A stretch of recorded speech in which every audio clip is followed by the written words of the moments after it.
Hello guys, welcome back to the second video of the day. As you can see in the title, the name of this video is Smart Money vs Retail.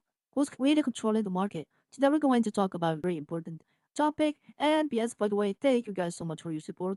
I really appreciate it. It has been a great pleasure to have all of you here in this channel. So we're all learning together. And yesterday we had a crazy live stream together. Today again we'll have it at 9:20 p.m. a.m. And I ask you to for all of you to be there because we cover important and crazy ideas about the stock market. So if you guys have time, make sure to join because we're gonna cover a lot of interesting stuff and we have great people with us on the live stream. So let's get back to the topic of this video. Everyone is asking the same question right now. Why does the market keep going up even when the news doesn't fully support it? Is this real strength or is something happening behind the scenes? Because if you look closely, this market feels controlled. Today, we're breaking down something most retail traders ignore. We have smart money versus retail money. So, who is actually driving the market and why most people are on the wrong side of the move? First, let's define the smart money. Smart money equals institutions from hedge funds, banks, market makers, and big asset managers. So you're those guys controlling the market from behind. Guys looking at JP Morgan, at Chase Bank, at Bank of America, all of those big banks and big funds with trillions of US dollars moving every day. So those are big players that have better data, better execution, and most importantly, they have the patience we don't have. So they're not chasing the hype.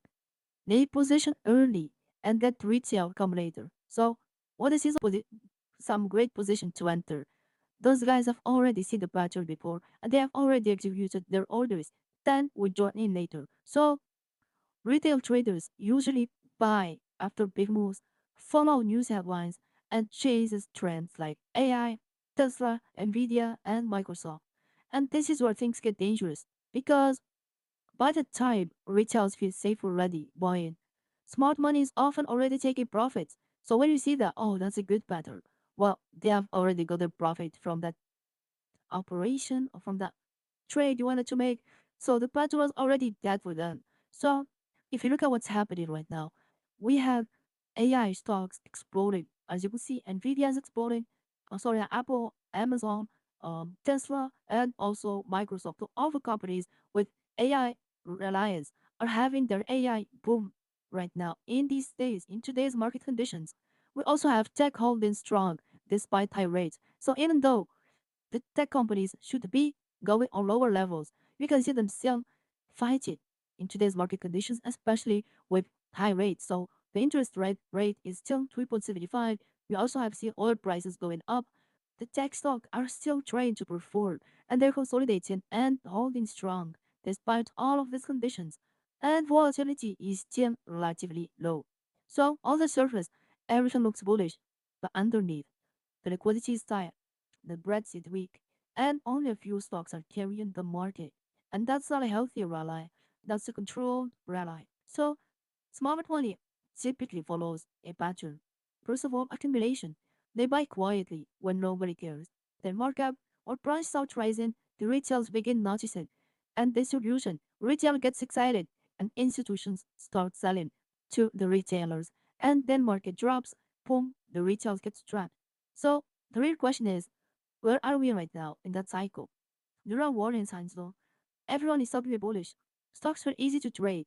Bad news doesn't bring the market down. And social media is full of winning trades. That's usually not the beginning. That's usually closer to the end. So what happens next? We have two possibilities. First one, the smart money keeps pushing higher, the retail keeps buying, and then the melt up continues. Second scenario, smart money starts exciting, the market drops fast, and the retail gets caught. And here's the truth. Markets don't crash when people are scared. They crash when people are comfortable enough to not pay attention. So don't just follow the price, follow the behavior. Because the biggest edge in this market is not being faster. It's understanding who you're trading against, and you should know what you're exactly doing and when to feel comfortable and when to feel not safe. So let me know what do you think.